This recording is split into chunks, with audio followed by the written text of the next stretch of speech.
There's a famous concept in Chazal, which is called Kol Pina Shata Poine Lo Yeheya Elo Liyamin, which is the idea that the right is more chashuv than the left. And those who are chassidim are very big into this idea. I don't know if you're aware of it. The chassidim, their garments, they button right over left, not like us Westerners who our garments button left over right. Now, I'll just tell you that there's a reason why our buttons button the way that they do. And women's clothing actually goes right over left. The reason why women's clothing goes right over left is they used to have, the women who were aristocratic, they used to have servants who would button their buttons. They had a lot of buttons on their clothing, and it's easier to button the other way. So men, they have it, the men used to button themselves, and that's why that's the way it goes. And women, they had somebody else button for them, and that's why they have theirs the other way. But in the Torah, we don't do things the easier or the harder way. We do things the right way. To the point that the Gemara in Yuma tells us about the Kain when he had to go to do the Matan Dam on the Mizbeach. So even though there was a directive from the Torah to do it to the one on the left first, so it said he had to go back afterwards and do it to the one on the right because he uchayavlo. I don't know how you say that in English. Uchayavlo to the tzad yamin because this is a concept which we're going to be seeing a little bit more in depth today, Emir Hashem. But there are two halachas which we're going to learn together, and we're up to. All right. Vav and then Zayin. We're going to try to get through at least two halachas today. Tav Resh Ayin Aleph. We're going to do that, and we're going to do later on. We'll do Tav Resh Ayin Vav, hopefully.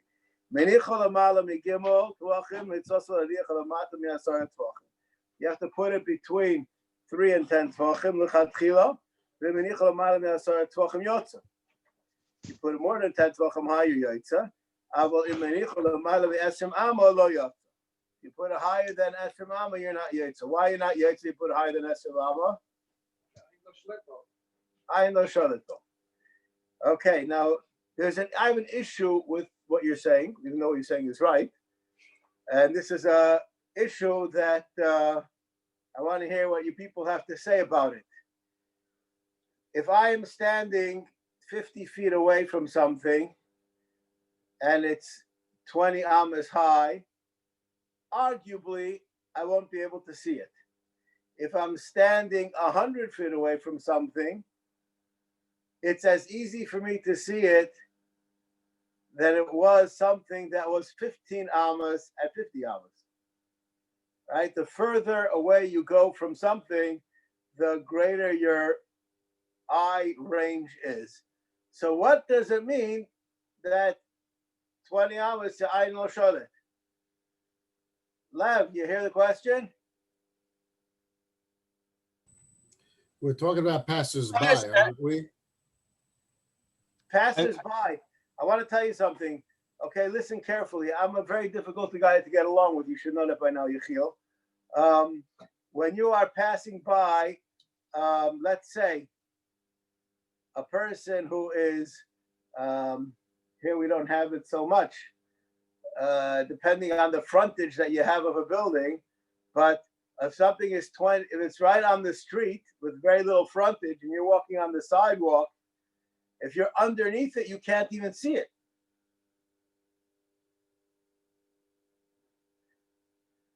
You got that? So that should. We're talking about at night with a light. I don't care where it is, you're going to see it. So then you just argued on the whole Gemara. Yeah, I don't understand that. Okay, so the answer to that question is very obvious. It doesn't mean you can't see it. It means it's not in your line of vision.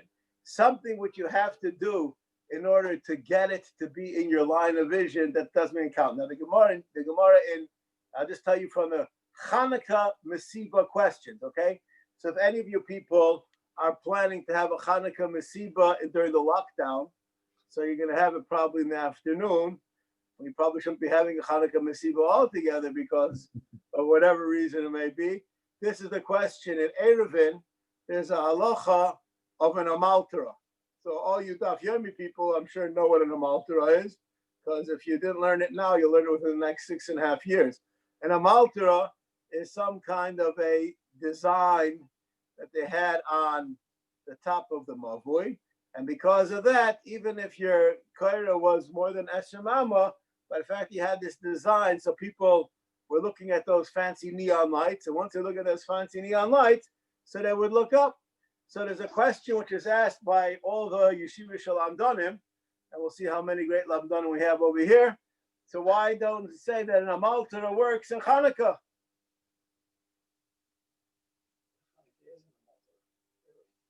Yeah, but it's too high up. You didn't answer the question. No, I'm making it make press a little stronger. Yeah, but the malta has to be in 20 amas, and then you can take, just it is like, oh, now we have it. It's like a Wi-Fi extender. Now we're talking. Okay, now okay. Look at that. Everybody's smiling at me, and I have no idea what I'm talking about. Anyways, but that's the concept over here, which needs to be answered, and I'm not going to answer it because that's not our subject today. But the bottom line, parents, is the thing itself has to draw attention because it's in sight, not because it's a sign saying, look here. Okay? And the fact that it itself gives off light, that doesn't put it into the line of vision. It just makes you pervert your line of vision to something out of the line of vision. So why is under 10 tefachim better? That's not it. The line of vision is over 10 tefachim, unless someone's just looking down at the street. But No. There's when I look, so my vision encompasses from the ground until 20 tefachim. That's what the Gemara says. That's my line of vision. I didn't say direct line. We're not using a laser over here. But you're saying it's more in your line of vision. What? Above 20, that's not in my line of vision. 20 amas. Right. That's 20 amas. That's my line of vision. Okay. Anyways, and a malter doesn't help for that. And why below Gimel Tvachim is the case below Gimel Tvachim the Maran doesn't mention? Because there the problem is that it's like it's on the floor. And why is that a problem? Not because you don't see it. I understood that. Why is it a problem? Well, that's like a bizayon according to some, or it looks like it's being part of the floor. We don't understand it properly. It's not. We don't appreciate it as what it's supposed to be. Okay. All right. So, anyways, is that sheer where the actual? Is that sheer for the actual flame, or for the? If you have a tall candle. It's the flame. The flame. The Truah there says the flame. Now, I was asked by somebody. I'd like to share with you a beautiful question that was asked 2 years ago, and I had to pay the price for it about 2 weeks ago. There's a guy who lived in Ellie. What are you laughing at? There's a guy who lives in my neighborhood in Yerushalayim that was buying a new house, and he says to me that I went to check out the house that I'm buying and it's being renovated. And I don't think that there's a lechatchila place where to light the menorah. Should I not buy the house because of that? Okay, and believe it or not, probably you'd be surprised. I said that's not a reason not to buy a house.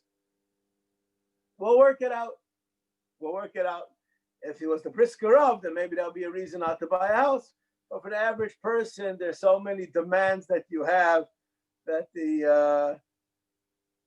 we'll find a place. And if you're at Onos because that's where your house has to be, then that's where it has to be. I don't think that one is obligated to not buy the house. Somebody who would like to do that, they don't have to ask a Rav or Shada, that they can decide by themselves, right?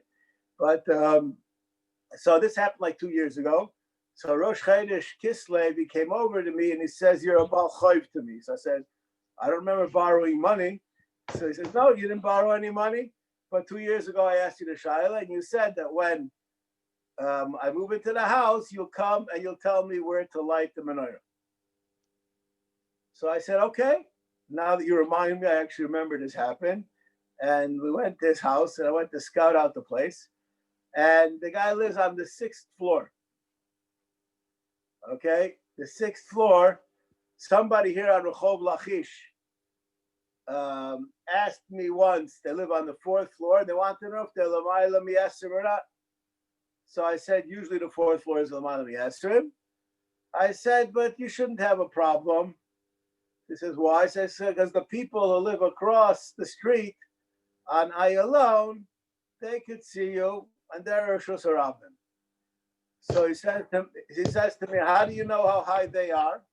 How high my thing is from them? I said, well, you don't know. Call the area, and in the area, it's marked down every building, how high it is from sea level. Find out your building, find out that building, and we have it made out. I remember the guy was looking at me like, there's something with this rabbi. He calls me the next morning, he said, it took me less than 2 minutes. I went right to the place, and the guy told me, and I'm okay. He said, I didn't believe that it would happen, but it actually did happen. Okay, I'm able to see it now. What happens is, this is a point that I'd like to discuss. I asked this question to Risoy Uncle Fisher when I was a bocher. There are places like, we'll use Rehov Ayalon as a example. Rehov Sarek isn't so good because it's way too windy, but Ayalon is more or less straight. Right. So you could have a person who lives on the 4th floor of, let's say, that's not called Zevitan. What's it called? The one over there? Noam, over there on the bottom. And Noam on the bottom, he's on the 4th floor, which is higher than Esrim Amma. But if you're walking on the Lachish side of Ayalon, on the top, near Sorek, it's Lamata Esrim. You understand what I'm saying? It might be Lamata McGimmel too. But that Lamata McGill has to do with where the person is lighting. So anyways, so I asked the Michael Fisher at the time, and he said it's 100% Beseder. And again, this goes back to those people who live in Harnof. They have this, and in Sorotskin they have it. They have these apartments that have a gesher in front of them that you walk in. And as you walk into the apartment on like the 3rd or 4th floor, and if you look down from the gesher that you're walking in, you could see there's a parking lot down there. There's all kinds of stuff going on down there. So the person who lives on the 2nd floor is really 6 floors up. What's the halacha?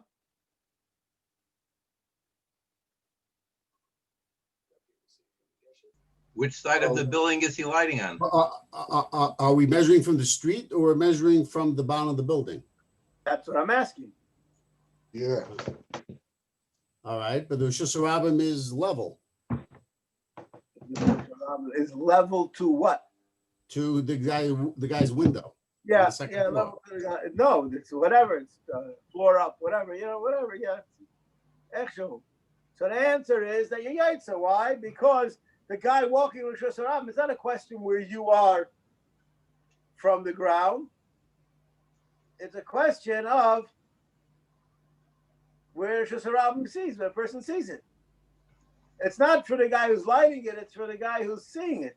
So from his Rosh Hashanah, it's in Teich Esrim, so that's Beseder. I will just mention, as far as parrots is concerned, there's actually a Shvasemis, if I'm not mistaken, that he discusses, do we say that if somebody lives in the basement, that there's also Esrim Amma going down. That's actually a Parshas Vayeshem subject, whether there's Esrim Amma going down or not. And there are those who say that there isn't, but we'll just leave that. We'll leave that. Anyways, that's important. Nekuda. V'minichol amala me'asar tvachim yotza. Avo imenichol amala me'asar amma lo yotza. Va'afilo locha kach deluka v'nichol amata me'asrim lo yotza. if you lit it a high and then you put it down, you're not yaitza. Why? That look like a mitzvah. And if when you lit it, it was in the improper place, the fact that you corrected it by moving it to the proper place doesn't help, because it has to have been lit in the proper place. The burning of the menorah is of almost no consequence, to the point that, and this is a fascinating thing that maybe we'll have to discuss some other year if I remember to discuss it. There was one of the Gedolei HaPoskim here in Eretz Yisrael was in a hospital on Hanukkah, and he had oxygen in his room, and he wanted to light Hanukkah candles by his bed, and they're not going to let. So he said, so they won't let. Doesn't matter. And he lit. As soon as he lit, the alarm went off, and the nurse came in and put out the candles. And he said, Shon Yaitz again. Okay. Why didn't he have his wife light at home? What's that can help him? She'll be motzi him. Well, you have to have a brichas haraya. You need to still have you have to be yaitza, you have to make the brachas. If we ever get to the end, get to Tafayin Zion, maybe we'll discuss that. But besides being yaitza, you have to hear the brachas. Anyway, that holds he would not have been yotze with an electric menorah in this situation. You sound like a lawyer. Why just say you can't be yaitza with electric menorah? What does the words in this situation mean? I mean, normally, I think it would be b'diavad to use one, but in a hospital, especially if someone's in that situation, the b'diavad becomes lechatchila. Oh, okay. So there's a question on whether one can be yaitza with a electric menorah, and I'll just share with you one of the fascinating aspects of the shaila.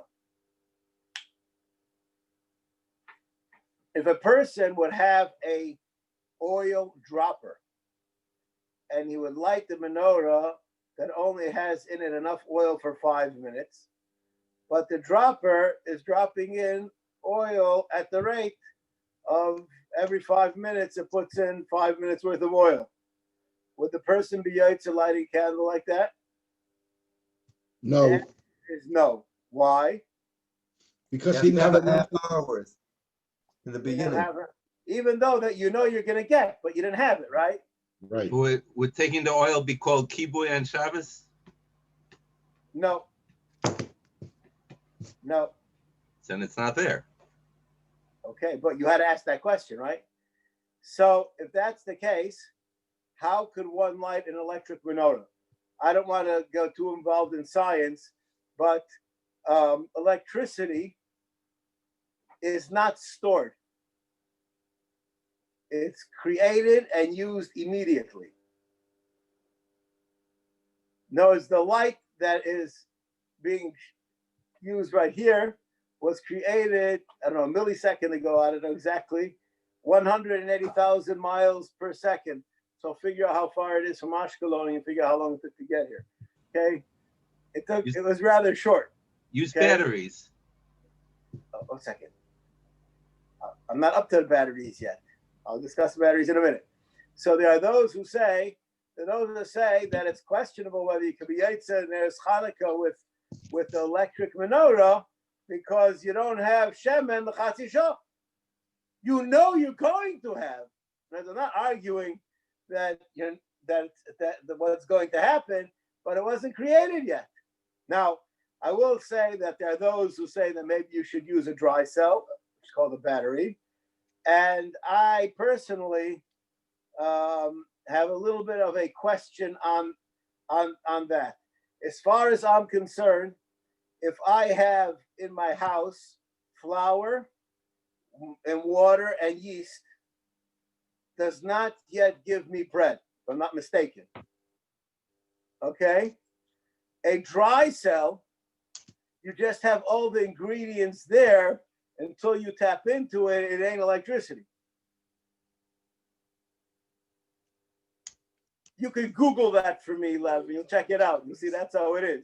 Okay? But it's true. You can check it out. So I don't know if a dry cell is any better.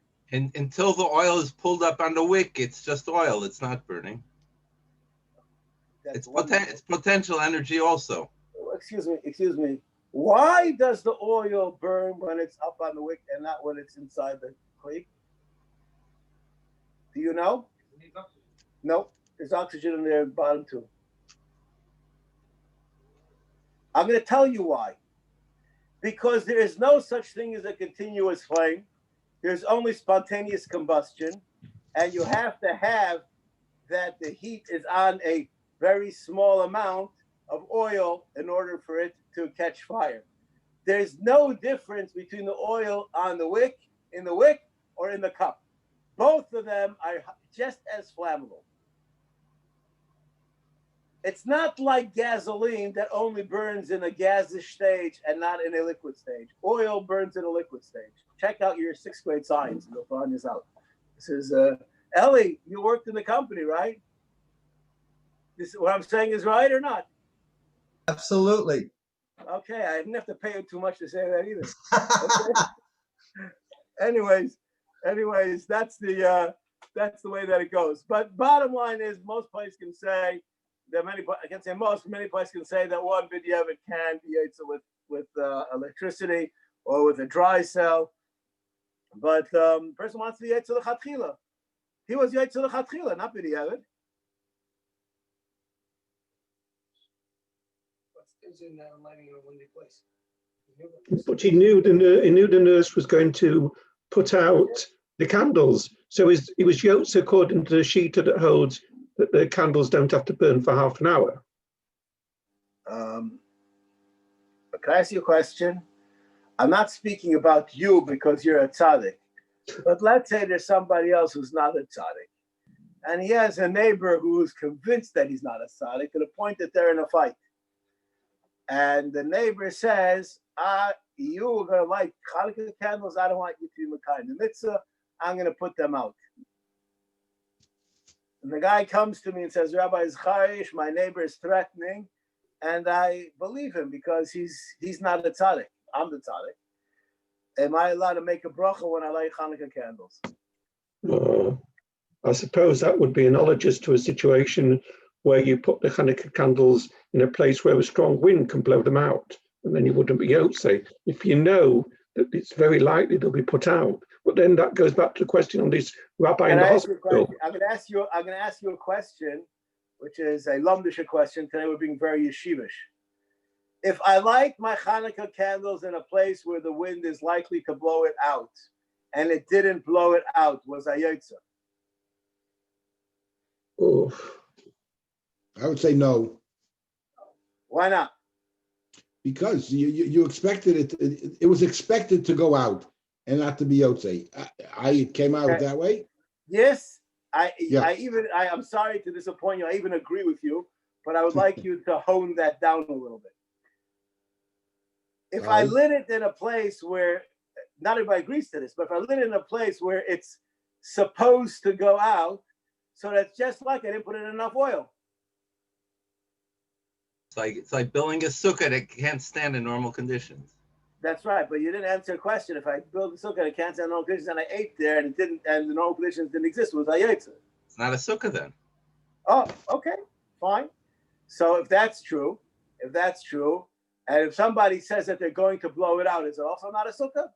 Guy says, I'll come with a bulldozer and I'm going to knock it down. It's also not a sukkah? No, in that case, I would say it would be, because So what's the difference? What's the difference between the guy in the bulldozer and the wind? Yeah, the bulldozer is not a normal occurrence. One is a natural occurrence. One is an unnatural occurrence. One is a ruach mitzuya. What? One is a ruach she'ena mitzuya. No, this neighbor is a pest for years. He's still a ruach she'ena mitzuya. He's very much. Everybody has one.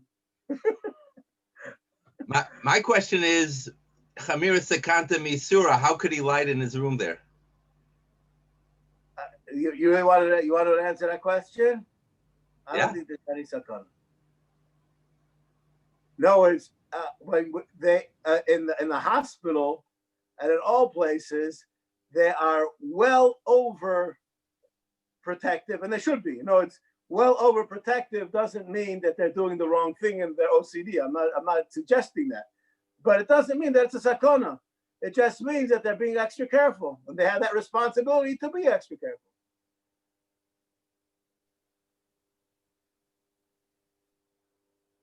I will just tell you that the person who in his home is on oxygen, there are people who cook in the kitchen. And nobody says Chamir Sakanta Meisura. Well, they're not cooking near his bed. The guy comes with his bottle of oxygen to the kitchen to eat, and they're cooking there. Anyways, let's not get off the subject. That's not. None of us should have this issue, and Right. There's a big machlokes on this issue. But I forgot how we got to this. Let's just get back to where we're supposed The to. question with the neighbor, should he make a bracha? The pashtus, the daiti, the pashtus is that he could make a bracha, because it's called an external thing. The only case which is questionable in there's a machlokes on this issue, but the only case which is questionable in my opinion is something that the Bailim himself is going to do. And I'll just give you a chiddush from Shlomo Zalman Auerbach on this, which this, as I tell my wife every year, I'm waiting to have the shaila happen to me. And she always just smirks at me, and that's as far as it goes. According to Shlomo Zalman Auerbach, if I would light Hanukkah candles on Motzei Shabbos and be ready to leave within a half hour of lighting them and leave, I would not be Yaitza. He says there's no difference between not putting in enough oil and not having a house. I moved out.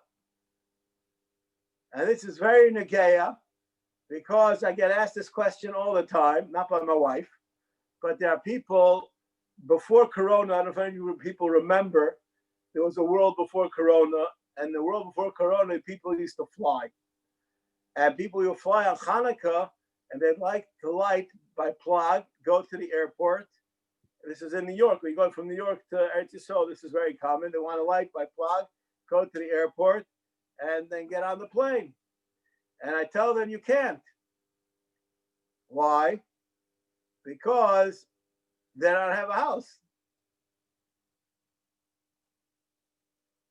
They already left. So according to Shlomo Zalman, doesn't help. You have to be there for a half hour. And according to many, when they're talking about you lit a plug, you have to be there for a half hour at nighttime. You have to change your address after the Chatzi Shah. But anyways, that's not the subject of today's year. A person can't leave at all, or he can't leave. Like he wants to go pick up. I'm talking about changing addresses. He's changing addresses. I'm going from New York to Eretz Yisrael, so that means I'm not going to be home within the next 36 hours. I think that's relatively a done deal, right? Okay. So I'm leaving on day one, let's say, arguably. I want to light by plug before day one. So until the next morning, I will not have a home. I'm a homeless, with an O, as they say in Hebrew. I'm a homeless. Right. You said, but he needs 30 minutes to be home. Or are you saying more than that? No, I'm lighting a plug. I'm in New York City, and let's say Shkia is at 5:15. Okay? Plug is at 3:15 or 3:30, whatever. What? So let's say plug is at 3:30 or so. So right. So I'm going to leave at 4 o'clock. So right. To the airport. So at 5 o'clock, where do I live? So we're saying he's not Yotz. He doesn't have a house. He's Potter. But if he lit at Shkia and he left it there for 30 minutes, then it would be okay to leave. If he would have been there for that time. For the 30 minutes. If he would have been there. Okay. And what if he's the only one that lives there, and during those 30 minutes, he goes out to get a pizza and comes back. Wonderful. He was Yaitza 100%. Not only that, he doesn't even have to be there altogether. he could have somebody else light for him if that's where he lives. I can live. I want to make something clear. Ashrei Yoshe Veisecha, but I still live in my home. Even though I'm here in shul, this is not a demo picture. This is a real picture. I'm here in shul, but either I live in Ramat Shlomo or I live on the Chishvav. I'm not really sure. I have an issue with that. But the last home that I was in was on the Chishvav. Okay, and I was learning that everything was fine. But right now, I still live there. Okay. Many times after the shir, I go back to my house. So in those nights, arguably, I could come here, and that'll be fine. Tonight, I'm not planning on going back to the house, so I couldn't before I came to the shir. Because I moved out already.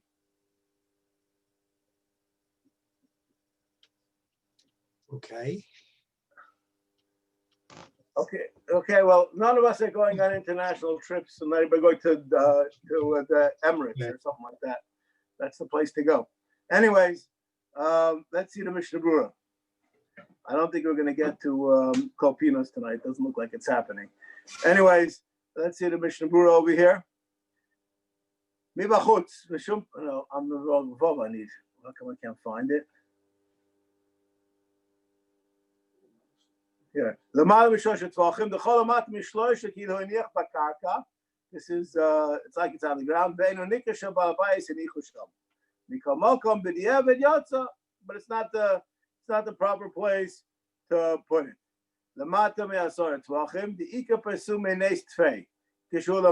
Why is it more pesume nisa when it's lamata from Yud? Why do you put it in a weird place? So the fact that it's in a weird place makes people say, "Hey, what's this guy doing?" And you say, "Don't you know today's Hanukkah, etc." Why don't people put it lamata miyud? People light it inside. Why? Because the pursuit is for the bnei bias, and they all know.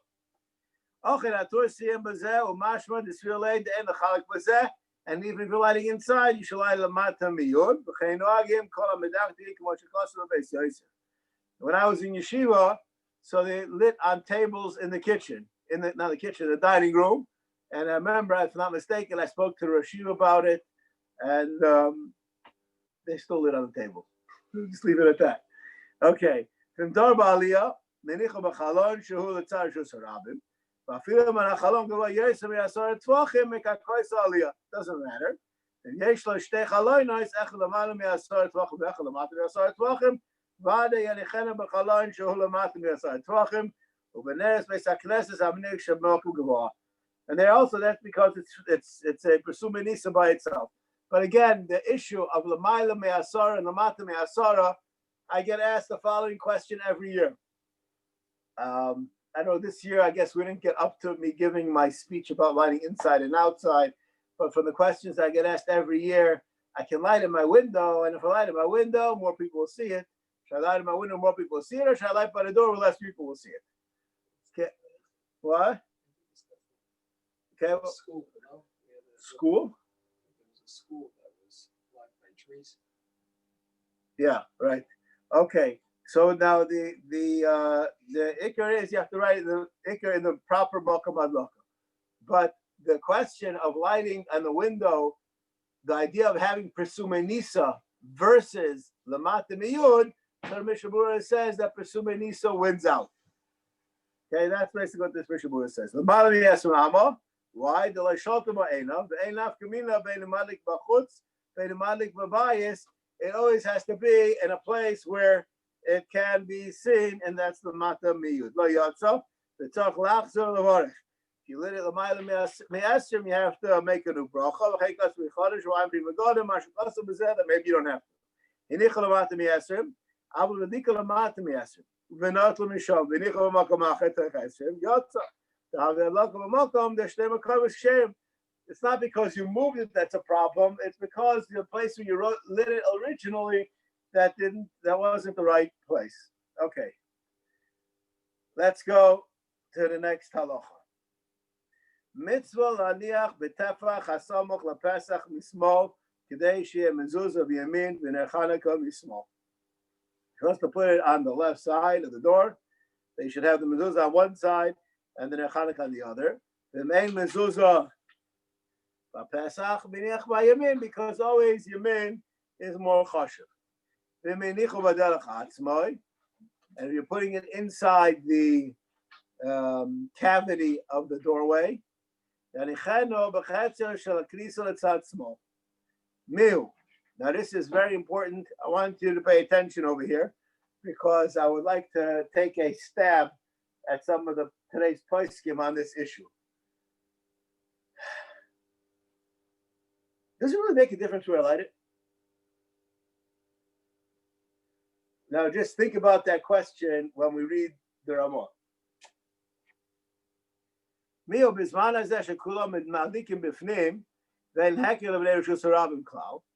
we're only lying for people inside. Why?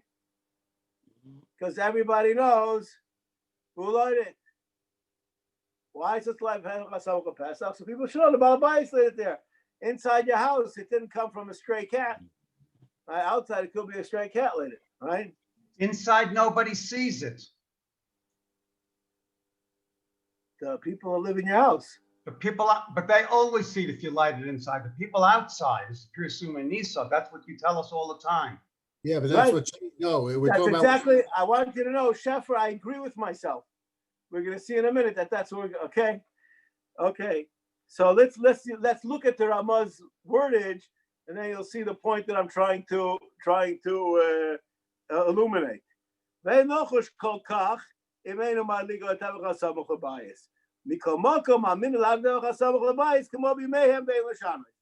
let's see the Mishnah Berurah. I guess we'll see the whole thing. The Mishnah Berurah try to do it like we're supposed to. You're not going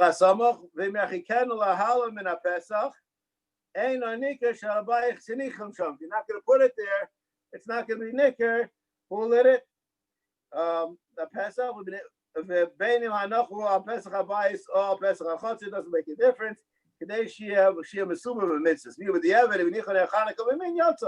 Doesn't make a difference as long as it's in the doorway. Or really, it's always better to be on the min. Why shall I call point him outside Yamin?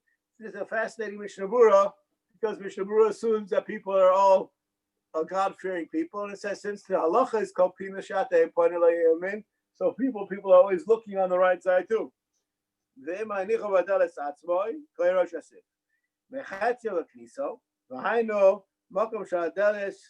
Nichnas mishom l'teichabayis. The candle is chalkenu l'shnaim. You cut it in half. Ubachatzi anoitzel small shu neged hamezuzah. Shom yinichu. You put it on that side. Umashu mizeh the yochol aniach b'chol shetach oisach chatzi. You can put it in the whole left side of the door. Vayim b'tash shetaytu d'lamaisa roi the achmir aniach aniach b'tzad small b'kotza achron tzavuk l'koisel. They should have it as left as possible. In other words, it's not enough that it's on the leftish side. It's supposed to be abutting the left doorpost. It should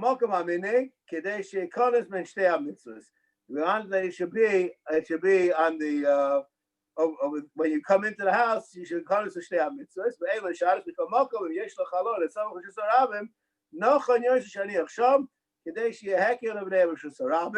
If you have a choice, if you're lighting inside, to light it by the doorway or to light it by the window, better light it by the window. In love and welcome to Shchicha Seika, then you shouldn't do that. I just mentioned the Chassidim, their minig is to light it al tefach habayis inside the house, and they say that that's more important than the idea of Pesumenis. Okay, we'll do Kopinas, I guess, next week. Mitzvah Shem.